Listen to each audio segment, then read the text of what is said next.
I'm here to talk to you today about a project that I did called Old Haunts in Western Pennsylvania. And I developed this project during my documentary photography class of the fall of 2011. And what we had to do was we had to create a project that involved the Western Pennsylvania area. And after that, it was open. We could do anything that we wanted. And I chose to use this opportunity to incorporate both my photography and history interests as well as writing and paranormal interests. And these images I'm showing you behind me are images from some of the locations that I visited and photographed. And what was interesting was just the kind of the scope of the project. I didn't anticipate to be as involved in it as I became. And after I explain my whole research process, I'll go through and show you some places that I traveled to photograph that are both in my first book and my second book. Once I started my research, I'd actually find places that had like a had historical significance in the Pittsburgh area, as well as with kind of paranormal ties to it. And I came across a lot of places, that people say, oh, it's haunted because it's creepy, or oh, it's haunted because there's no electricity in this old house. And that's where you kind of have to separate fact from fiction, which is what I had to go through and do. And after my initial research and compiling places that I realized had historical significance and paranormal significance as well, I went and actually traveled to these places and photographed them. I had a lot of challenges in this project. There's kind of stuff like, you don't get an exact address for a place, so you have to try and find GPS coordinates and punch it in and drive around for half an hour looking. There's bad weather coming, so I would have to try and drive a half an hour to get someplace, get there, photograph it, leave before it starts raining.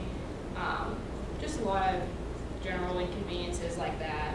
And what I try to do through this, though, is to photograph everything in sort of a straightforward, what you see is what you get sort of style. Kind of with a little bit of a creepy feeling, though, go with paranormal. And another big challenge that I faced was shooting in low light and a lot of night situations, because that's a whole nother ballgame in itself. Although I compiled a lot of images for my project, a big part of it also was text that I created. And what it was I took my initial research and I compiled a brief synopsis of each historical location and the sort of paranormal and claims that went along with it. And when you look at the images by themselves, they stand out very strongly, but whenever they're coupled with the text, it adds that whole other element to it that you need to understand the whole background and all the reasons why behind it. Once I developed the text and photographed each location, I went and took both the text and the photographs and I compiled them in a book that I designed and published, and it was called Old Haunts in Western Pennsylvania. I was actually so satisfied with my project that I decided to continue it into a second book this semester called Old Haunts in Western Pennsylvania, second edition. And I just continue to explore kind of this area and find more places to travel to and shoot. Now I'll talk a little bit about some of the places that I went to in the making of this book. One of them is the Andrew Bayne Memorial Library. This is located in Bellevue, and what it is a Victorian mansion from 1875. It was owned by Amanda Bayne Balfe, and she bequeathed her house to the borough for use as a library and a park upon her death in August of 1912. Her only provision was that no trees on the property were to be cut down. And in the 1990s, however, a lot of the trees, being that they were elm trees, began to die from the Dutch elm disease. So the last tree was a 400-year-old elm tree, the only one left on the property, and it became named the Lone Centennial because of its prominence in the area. And unfortunately, it had to be cut down in 1998 due to the Dutch elm disease and also just damage from a windstorm. Basically, the tree got old. And after that, however, there's a lot of claims of paranormal activity that started popping up. Some of the most common occurrences for this location are footsteps on the second floor, and especially whenever no one is on the second floor. There's a lot of lights and fans that will turn on and off by themselves. Their books will disappear from shelves, reappear on other shelves or on the floor, on tables. And a lot of the staff has seen kind of shadows moving around the building, and they hear typing on the computers even though there's no one sitting at the computer. Sometimes random words will pop up. There's actually an assistant staff director, and she said that one morning she walked in and saw a woman's reflection in a mirror that looked exactly like Amanda Vane Balfe. This location was actually covered in the book The World's Most Haunted Places by Jeff Belanger. And it was definitely interesting to shoot. Like I mentioned before, this was one of the places where it came as a challenge to shoot at night, but I was able to make it successful. The second location that I'd like to talk about is the Carnegie Library of Homestead. It was dedicated on November 5th, 1898, and it was from Andrew Carnegie himself, and it was a gift to the steelworkers of the area and their families as sort of, a thank you for spending such a rough, hard life working in the mills, that this was someplace that they could go and spend a little time and get a little bit of enjoyment. It was very expansive and elegant, and it was supposed to also reflect Carnegie's belief in the values of physical and spiritual health as well as education.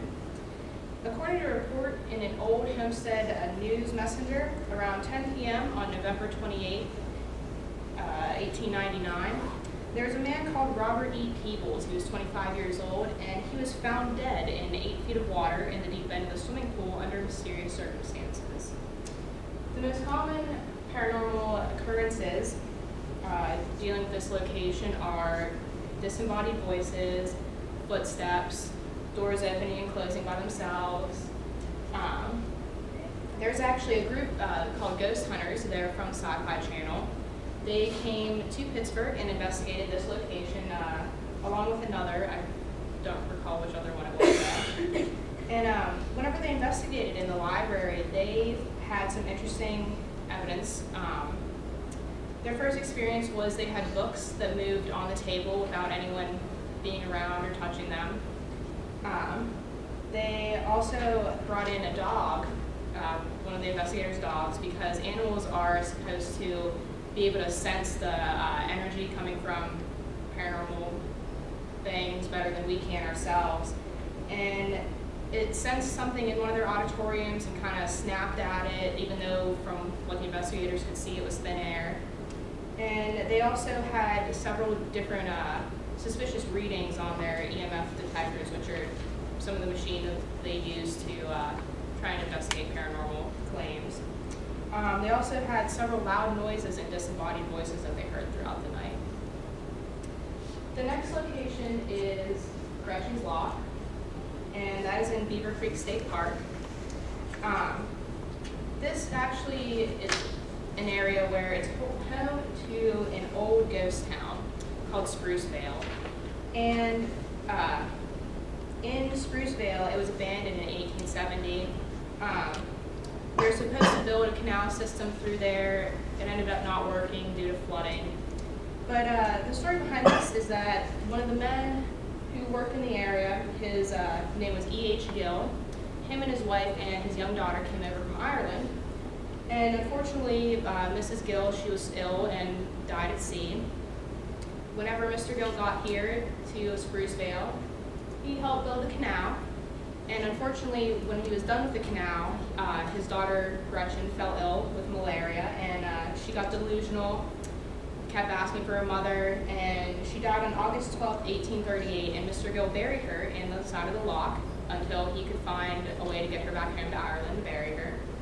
And unfortunately, the ship was lost at sea on their return trip home, and both Mr. Gill and Gretchen's body were lost.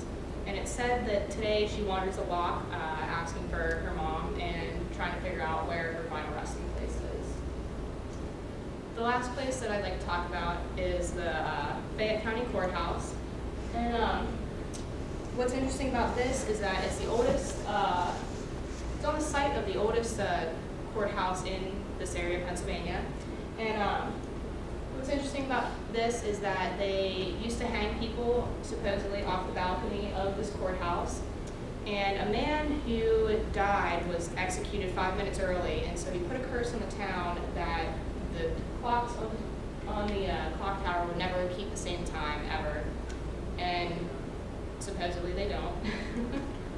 There's also a man here who was unfairly beaten and killed in the basement. And they say that both of these men still wander around the building, and they hear noises of people fighting, they hear footsteps, voices, and they think that they both, since they were treated so unfairly, decided to wreak some of their own justice on the courthouse. That was a short overview of my presentation, of my project. I'm really excited to see how the second book turns out. If anybody has any questions at this time,